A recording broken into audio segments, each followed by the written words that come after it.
Muy buenos días, ¿cómo están? El encuentro que nos convoca hoy tiene que ver con el teórico Crítica de la vida cotidiana. En este caso está escrito por Ana Quiroga y Josefina Racedo, ¿sí? Cuando nosotros pensamos en el término crítica de la cotidianidad, eh, no vamos a pensarlo desde una manera criticona o prejuiciosa, ¿no? Justamente lo que nos impone, digamos, nuestra formación es desnudarnos de todos estos prejuicios y de la crítica a través de un análisis objetivo utilizando esta ciencia, ¿no? Todas estas herramientas que adquirimos con el correr del tiempo nos va a permitir hacer un análisis objetivo de la realidad. Todas las teorías son importantes, ¿no? Pero eh, la crítica de la cotidianidad es fundamental en la formación de la psicología social, ¿no es cierto? Porque justamente la psicología social se imprime desde la crítica de la vida cotidiana, de poder utilizar todas las herramientas que tengo, de poder ser objetivo, de poder, nosotros utilizamos una epistemología convergente que justamente nos da múltiples herramientas que tienen que ver con la sociología, con la filosofía, con la dialéctica, con, con un montón de ciencias que convergen y me van a dar un panorama, digamos, además de la praxis y del trabajo que tengo que hacer interno, trabajarme a mí mismo, para poder analizar la realidad de una forma objetiva y para cuando voy al encuentro con un otro, comprender por qué piensa de esa manera, por qué actúa de esa manera, por qué su forma de ver al mundo es distinta a la mía, ¿sí? Ahora nos vamos a adentrar en eso,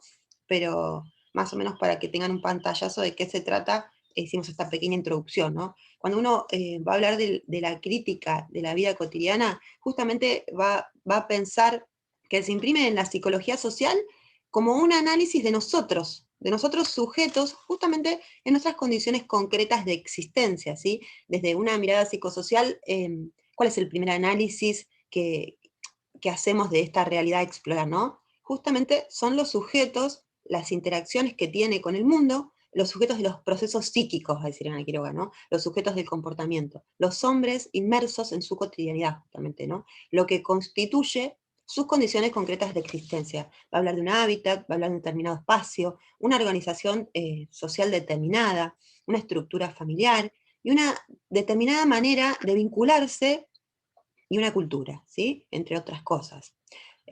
Ahora bien, vamos a pensar qué es lo más concreto y lo más esencial para nosotros como sujetos vivos, ¿no? Como sujetos del comportamiento, como estos sujetos que analizamos sus procesos psíquicos. Por ende, como dice Pichon Rivière, somos seres de necesidades, ¿no?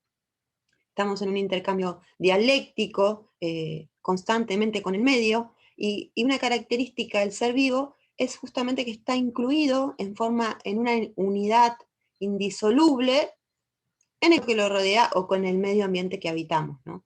Cuando vamos a hablar de sujetos, vamos a hablar los sujetos de la representación, en este caso así lo menciona Ana Quiroga, del sujeto del pensamiento o del sujeto del lenguaje, o el sujeto que es hablado por el lenguaje, ¿no? Al hablar de aquel que construye su subjetividad, su interioridad, su cinismo como un mundo, como un sistema que se reconstruye fantasiadamente entre la realidad interna y externa, es decir, hablar de un sujeto humano, justamente estamos hablando de un ser que posee una determinada organización biológica, ¿no? Que llegó luego de mucho tiempo evolutivo. ¿Y de qué depende, digamos, esta determinada organización que nos es propia de los seres humanos? Justamente de la relación que establezcamos con otros seres y con la naturaleza, ¿no? En particular que este ser humano, o sea, o cada uno de nosotros, como ser vivo, como un ser de necesidad, se relaciona a través del medio, justamente es a través de satisfacer nuestras necesidades primarias, ¿no? Que va a tener que ver con el alimento, el abrigo, la sexualidad, etcétera, ¿no? Otro punto que menciona, en este caso en Quiroga, es la producción social, ¿no? La producción social de la vida es la doble relación con otros sujetos y con la naturaleza, ¿sí? Una de las principales interacciones que realiza el hombre, ¿cuáles son? Esta cuestión de relacionarse con otros, esta cuestión de relacionarse con la naturaleza y ser un sujeto productor, ¿no? Entonces, ella se pregunta, ¿qué determina las formas de nuestra vida? El qué producimos. cómo lo producimos, con qué medios y qué instrumentos utilizamos, ¿sí? Cómo nos insertamos en este proceso productivo, cómo se distribuye socialmente lo que se produce. Vamos a pensar en un ejemplo, por ejemplo, para ver de qué manera se produce lo que se produce, ¿no? Los instrumentos que se utilizan y cómo se distribuye, va a tener que ver cómo se determina la forma de vida. Vamos a pensar en distintos contextos como para hacer una comparación, ¿no? Pensemos, por ejemplo, en un indio mapuche, ¿no? Que vive en una comunidad, en una zona de la precordillera. ¿Qué es lo que produce normalmente en estos lugares? Suelen ser pastor, digamos, cuidan de sus animales, o tejedores, ¿no? Por ejemplo. Rústico y primitivo, ¿no? Será su instrumento de producción. Va a ser, digamos, rústico, primitivo, o al ser manual, o va a ser artesanal, ¿no? Ahora, si pensamos, por ejemplo, en un técnico de la empresa Ford, en un diseñador de máquinas electrónicas que trabaja en una gran fábrica, por ejemplo, ¿no? En un obrero textil, en un pelador de cañas de Tucumán, ¿no? Son pequeños ejemplos para que ustedes puedan contextualizar, ¿no? Todos estos sujetos, por ejemplo, tienen una particularidad, ¿no? Todos forman parte del mismo pueblo, ¿no? Todos son argentinos, de una misma formación histórica social, ¿no? Coincidimos en eso, todos son argentinos, todos vienen del mismo pueblo, todos tienen la misma nacionalidad. Sin embargo, su nivel de interpretación de la realidad, sus emociones, sus pautas de conducta, su posición ante la vida y la muerte, ante el arte, a la salud, la enfermedad, su significación del sexo, su manejo del tiempo, todo es absoluto, ¿no?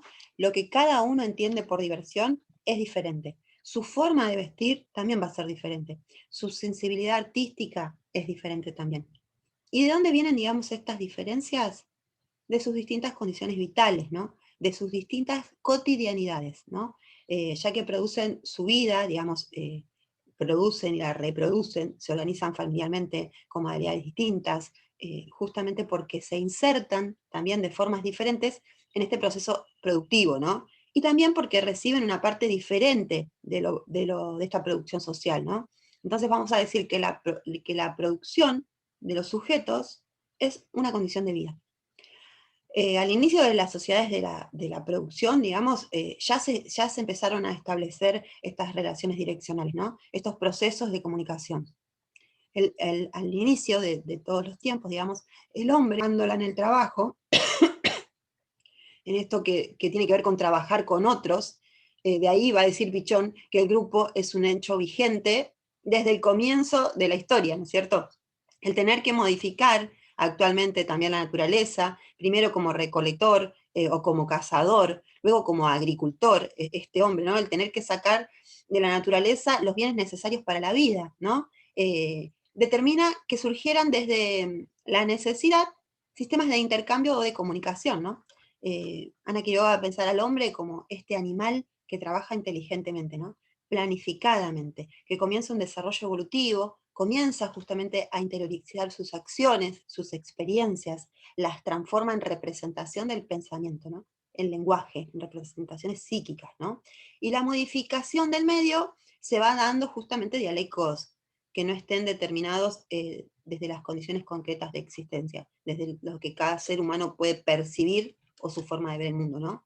Eh, También vamos a dar un ejemplo eh, para pensar en algo, por ejemplo, si pensamos en un niño de ahora, ¿no? Un niño millennial o septennial, como se dicen, y un niño de 30 años o de 30 años antes, o nosotros justamente de niños, ¿no?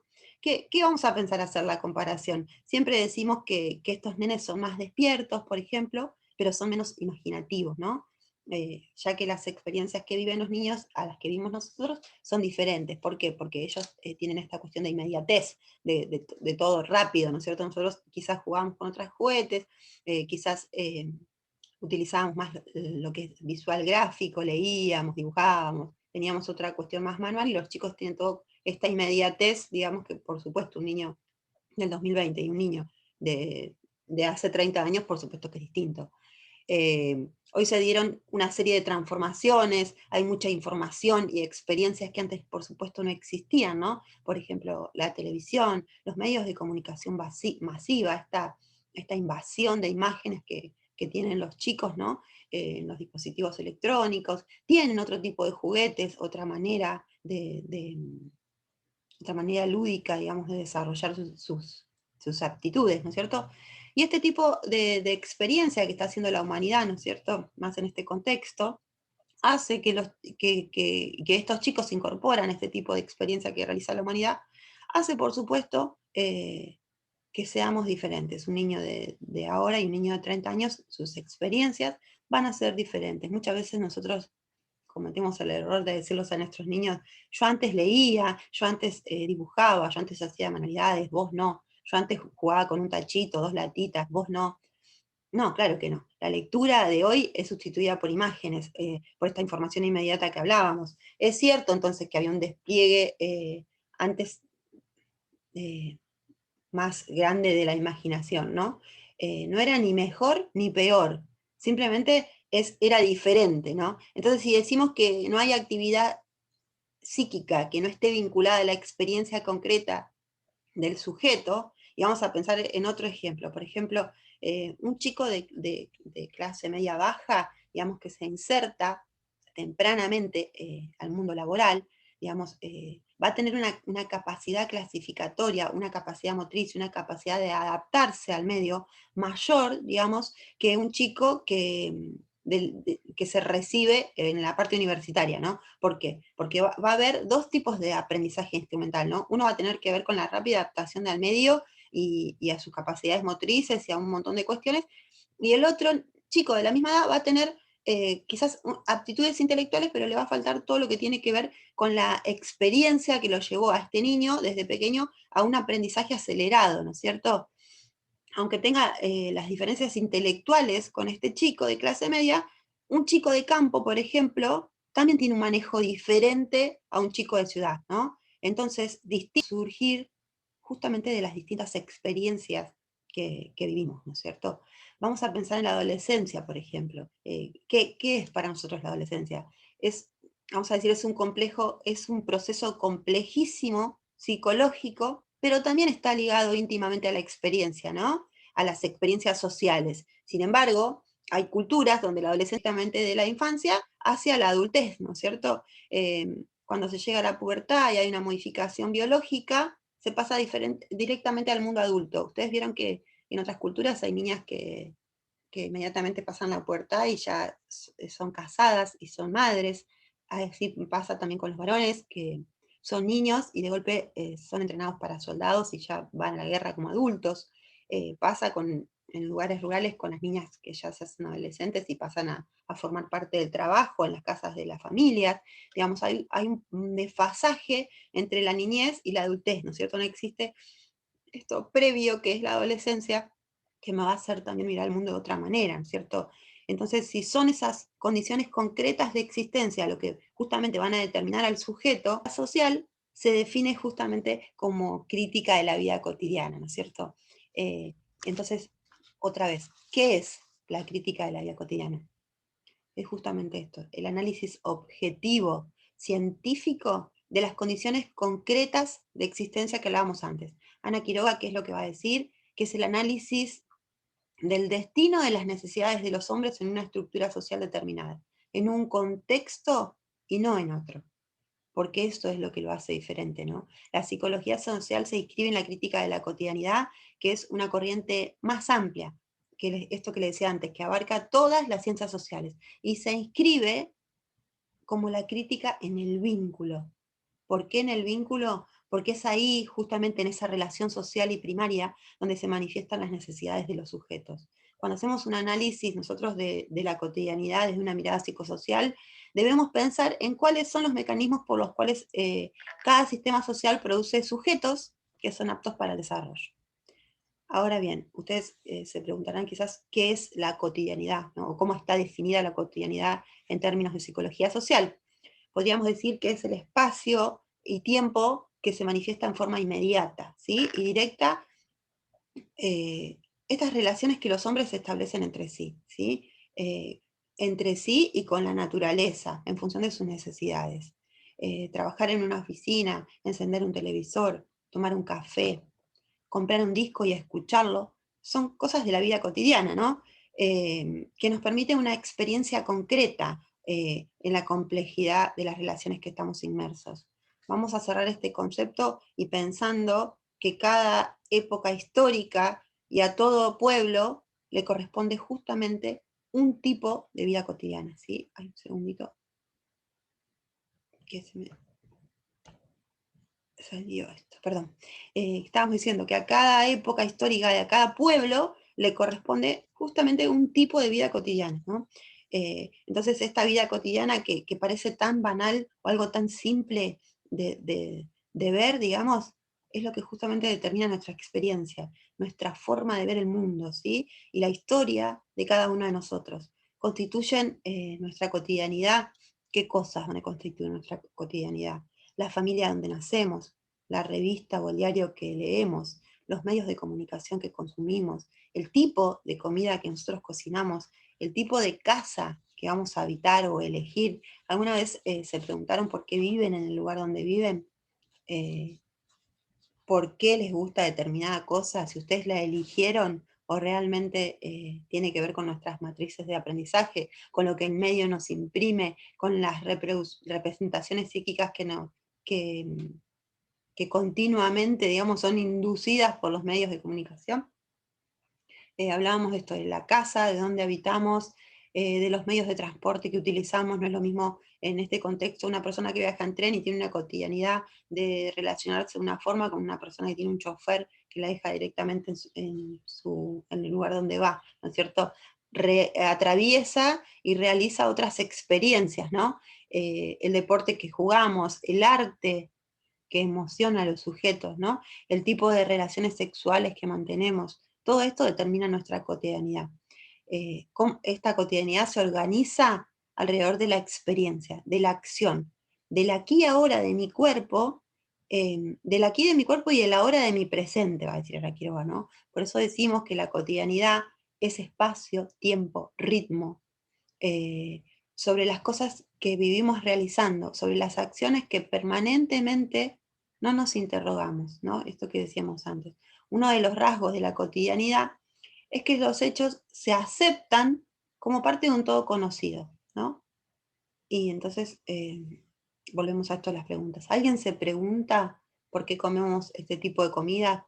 ¿Por qué repetimos acciones heredadas casi mecánicamente? ¿Por qué vivimos en este lugar que vivimos? ¿Lo elegimos realmente? ¿Por qué tenemos los trabajos que tenemos? ¿Somos felices realizando esas tareas? Vivimos sencillamente así, sin cuestionarnos mucho, ¿no? Lo interpretamos como natural, como algo que se dio así y no puede ser de otra manera. Sin embargo, desde esta mirada, desde la crítica de la vida cotidiana, estamos hablando de crítica en un sentido estricto de un análisis objetivo, ¿sí? Es analizar un hecho puntual, examinarlo. Lo que será justamente esto opuesto a naturalizar, ¿no? Justamente es desnaturalizar la realidad impuesta, es interpelar los hechos, problematizar estos hechos, lo que se da como sentado, digamos, lo que siempre fue así, incluso las cosas más obvias. Las cosas más obvias, las que nosotros no nos preguntamos, por ejemplo, Ana Quiroga va a hablar de una familiaridad acrítica, ¿no? Estar rodeado de un montón de cosas, de acciones, de entornos, de contextos, de relaciones, que ni siquiera nos preguntamos si las elegimos o si nos hacen felices, por ejemplo, ¿no? Eh, Ahora bien, ya vimos más o menos el significado de lo que tiene que ver la crítica de la vida cotidiana. ¿Cómo se realiza es la crítica de la vida cotidiana? ¿Cómo se implementa esta acción en la vida de nosotros?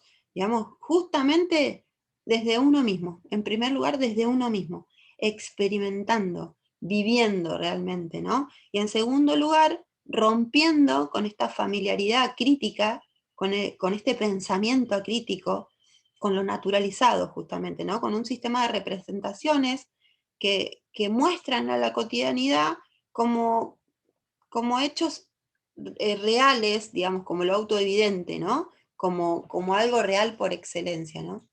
Y va a hablar justamente del arte, eh, justamente el arte, los artistas, digamos, es una forma de criticar la vida cotidiana, ¿no? El arte es una forma de conocimiento, de transformación de lo real. Cuando planteamos modificaciones, digamos, o cuando vemos una obra de arte y plantea modificaciones y transformación, tanto en que la pinta como en quien la observa, ¿no? Ya algo se está modificando de lo estático, ¿no? Y si nos referimos a algunos artistas que hicieron críticas de la vida cotidiana, por ejemplo, voy a hablar de Chaplin, ¿no? Chaplin realizaba con sus actuaciones crítica de la vida cotidiana, ¿sí? En este personaje que él representaba, que no estaba familiarizado ni con los objetos ni con los valores que los demás consideraban naturales y evidentes. Y en Argentina, por supuesto, vamos a hablar de Quino, con su personaje Mafalda, vamos a hablar de Caloi, con su personaje Clemente, tan querido, y también, bueno, citando a algún que otro artista, podemos mencionar a Tato Bores, que hacía desde sus monólogos críticas de la vida cotidiana, ¿se acuerdan? Decimos que la vida cotidiana se experimenta como el mundo en movimiento, ¿no? Justamente desde ahí, dramatizándolo como un hacer, como acción, como actividad, espacio y tiempo, como nuestro propio escenario. Desde ahí concebimos lo cotidiano, desde la acción, desde esto que nombrábamos antes, de la inmediatez, ¿no? Eh, ¿Cómo entonces hacemos para romper con esta familiaridad encubridora? ¿Cómo romper con la naturalización? En principio, justamente problematizando lo cotidiano, ¿no? Estableciendo una distancia reflexiva. Esto de la distancia óptima que tanto hacemos hincapié en los psicólogos sociales, ¿no? Una distancia reflexiva que me permita preguntarme cuánto hay de verdadero o cuánto hay de mítico en el mensaje que replica el sistema, ¿no? Eh, ¿Qué es de lo real y cuánto hay de implantado en esto que da cuenta de la vida cotidiana? ¿Qué naturaliza, digamos, la cotidianidad como algo evidente, como algo incuestionable, ¿no? Como algo que es así, que no puede cambiar, ¿no? Cuando algo queda como estático, digamos, se instala el mito de la cotidianidad, ¿no? En las sociedades.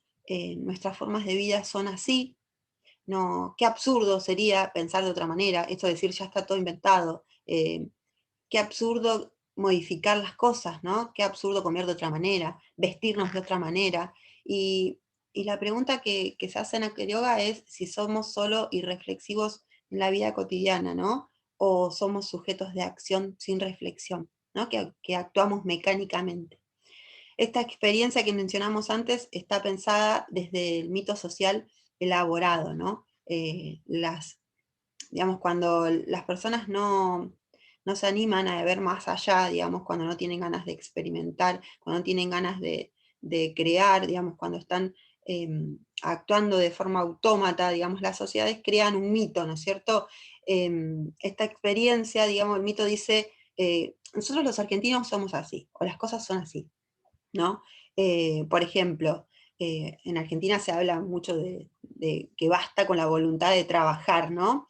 Que el que quiere trabajar no se muere de hambre. La gente no quiere trabajar, por ejemplo, dice, ¿no? Este ejemplo. Este mito homogeneiza, ¿no es cierto? Los argentinos no somos todos iguales. Sí tenemos un sentimiento de patria, por ejemplo, en esa identidad hay mucha diversidad, digamos, si bien, como damos el ejemplo antes, los trabajadores, si bien los argentinos, todos somos, tenemos esta misma bandera, este mismo sentimiento de patria, hay mucha diversidad de pensamiento, ¿no? Entonces, el mito oculta esto, de que en toda sociedad hay heterogeneidad de experiencias, de recursos, de condiciones, de vida, de hábitat, entre otras cosas, ¿no? Una vez escuché que en un grupo decían, la cotidianidad nos duele y eso nos impide pensarlo. Curiosamente, entonces, la cotidianidad, para empezar a ser pensada, digamos, es justamente cuando duele, cuando pasa algo que a mí me hace sentir mal o que me resuena, ¿no es cierto? Cuando registramos que nos duele, o por ejemplo que nos es placentera, ¿no? Cuando la podemos registrar en la cotidianidad, cuando podemos salir de estar inmersos en la vida cotidiana y ser observadores, ¿no? Cuando la registramos de alguna manera justamente y no vivimos inmersos en ellas como algo inevitable o como un escenario que pasa desapercibido, ¿no? ¿Y qué pasa justamente cuando la cotidianidad nos duele? Entramos en crisis, ¿no es cierto? Hablamos de crisis y no solo de nosotros, ¿no? Los medios de comunicación nos muestran crisis, más en este contexto, ¿no?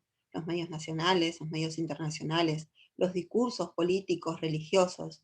Ahora bien, ¿qué es una crisis? Nosotros podríamos decir que crisis es un proceso, es la posibilidad o la emergencia de un cambio, ¿no?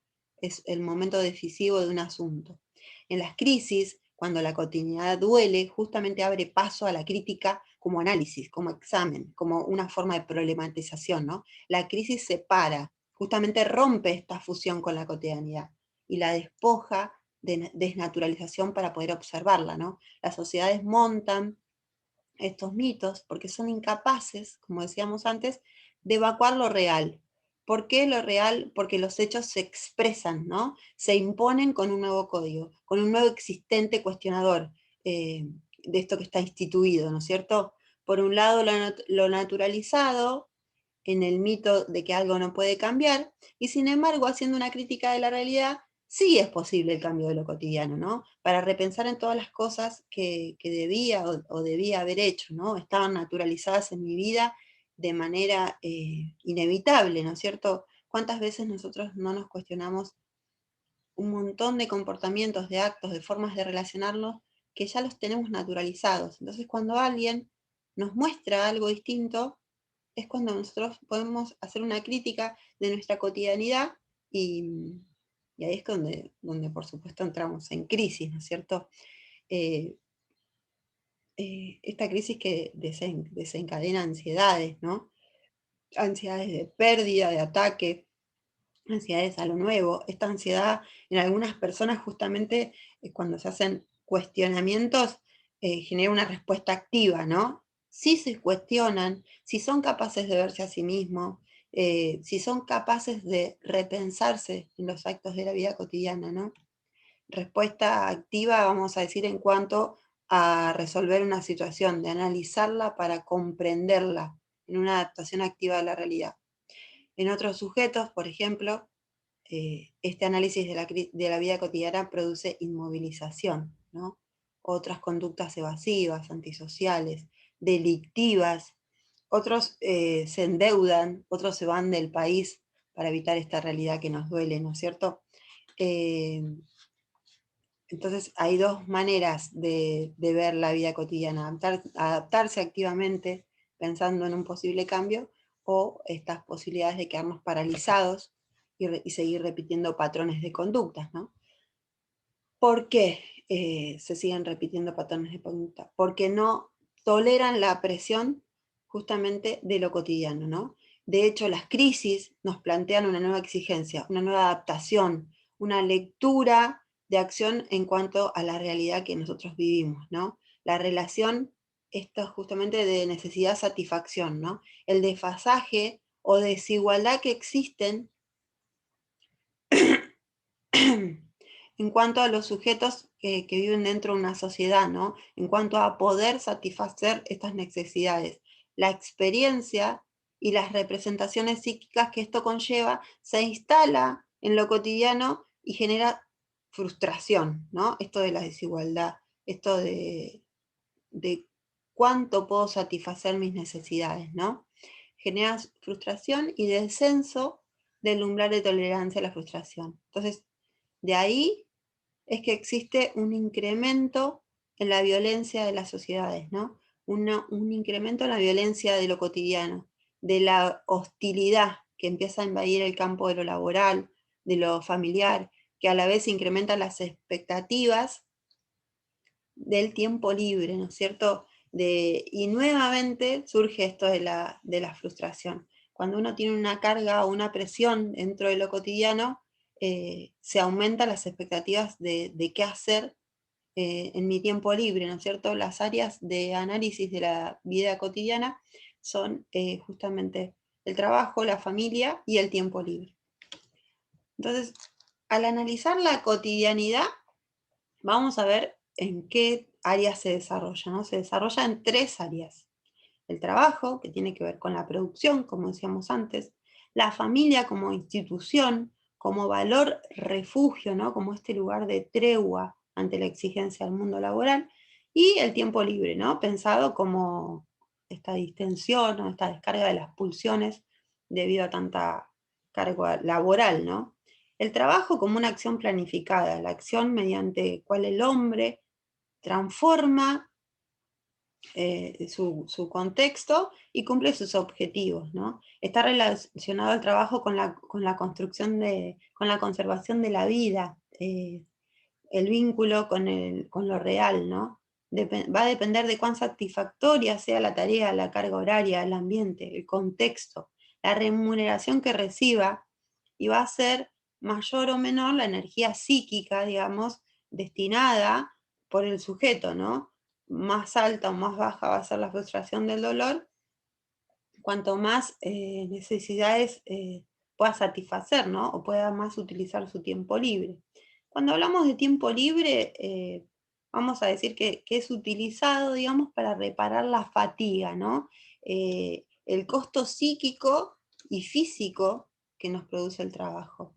Emerge justamente en el tiempo libre la necesidad del encuentro, de la libertad, del juego, y también la necesidad de encontrarse con uno mismo, ¿no es cierto? Porque a veces utilizamos el tiempo libre para conectar con los otros, para hacer cosas que no podemos hacer, y estamos desconectados de nuestras propias necesidades, ¿no? Eh, de reconocerme dentro de este mundo externo, de pertenecer, ¿no? En ese tiempo libre reaparece como este tiempo propio de necesidades insatisfechas, ¿no? En el ámbito laboral.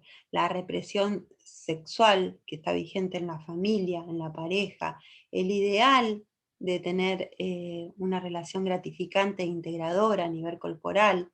El tiempo libre se conecta con el cuerpo, con la acción y con la relación con los otros. También, bueno, por supuesto es utilizado para juegos, esparcimientos, etc. El tiempo libre se diferencia, digamos, en la vida familiar, ya que la vida familiar implica responsabilidad, exigencia y trabajo doméstico, ¿no? El tiempo libre que es compartido en familias, por ejemplo el domingo y las vacaciones, si bien apuntan a romper con esta cotidianidad, tienen muchas obligaciones, ¿no? Por eso algunas personas optan por no compartir su tiempo libre en la familia, ¿no? Los hombres van al club, van a la cancha, las mujeres van al spa, digamos, porque el concepto de tiempo libre destinado a la familia, digamos, también tiene su exigencia, ¿no? Por eso la mujer, en este caso, las mujeres que son amas de casa, sostienen que no disponen de tiempo libre, ¿no? No pueden desprenderse de un rol que muchas veces implica monotonía, fatiga, mucho trabajo. Y se pregunta esto, ¿por qué muchas crisis familiares se dan los domingos, o se dan los días de Franco, o se dan los días que las personas están de vacaciones? Porque comparten mucho tiempo libre, porque las expectativas de cada uno de los integrantes puestos en la salida son expectativas de gratificación, ¿no? De un modo de relacionarse diferente, más placentero, menos marcado por la vida cotidiana, ¿no? Y a veces esas expectativas no coinciden, y bueno, y se dan estos momentos de crisis justamente en tiempos de vacaciones, ¿no? Vamos a decir entonces que la vida cotidiana es el horizonte de nuestra experiencia, es el horizonte justamente donde nosotros como sujetos transcurrimos la existencia, pero también es independiente a nosotros, ¿no? Porque atañe a todo el resto. Es la manifestación del orden social histórico, el escenario de nuestras necesidades. De acuerdo a este orden social, nuestras necesidades van a ser van a poder ser satisfacidas o no, ¿no? Satisfechas o no, perdón. Y como conclusión, vamos a decir, ahora bien, ¿qué resulta de hacer toda esta crítica de la realidad, ¿no? De esta realidad tan obvia que se nos presenta, ¿no? Justamente el resultado es romper o modificar ciertos mitos sociales, ¿no? Es meternos con esto de criticar la vida cotidiana, nos va a llevar a quitarnos este velo, ¿no? Y en algunas ocasiones nos va a doler tanto que entramos en crisis.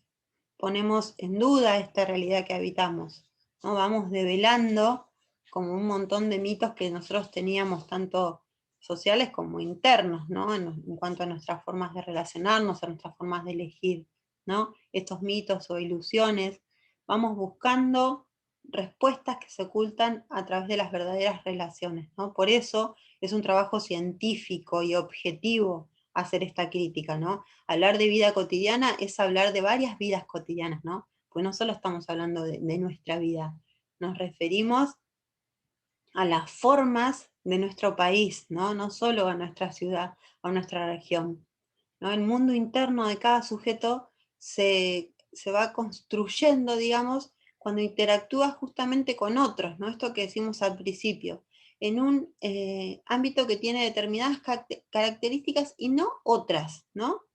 Y esto tiene que ver con la forma en que se produce y se reproduce la vida, ¿no? Eh, o sea que según se den estas condiciones concretas de existencia de cada sujeto, será como se irá conformando su forma de pensar, de hablar, de sentir, de hacer. Entonces, ¿por qué es importante conocer esto? ¿Por qué es tan importante conocer esto? Porque nuestra tarea como psicólogos sociales justamente es operar o trabajar con personas que vienen de una experiencia que justamente no es igual a la nuestra, ¿sí? Y si nosotros quisiéramos saber algo de cómo es el otro, por lo menos debemos tener algunas nociones de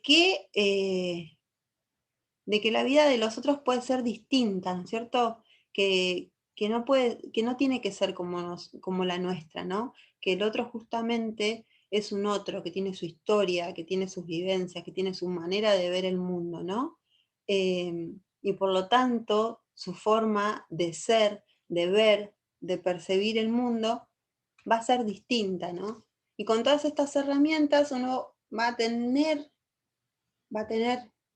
porque es un objetivo, digamos, ético dentro de la formación, que desnudarse de prejuicios y utilizar justamente la praxis desde la ciencia y desde lo evidencial, de las actitudes y las aptitudes, al momento de realizar una crítica de la vida cotidiana, al momento de relacionarse con un otro, ¿no es cierto? Bueno, hasta acá es lo que tiene que ver con crítica de la vida cotidiana. Espero que se haya entendido y si tienen alguna consulta, por favor, me la dejan en los comentarios. Muchísimas gracias, que tengan buen día.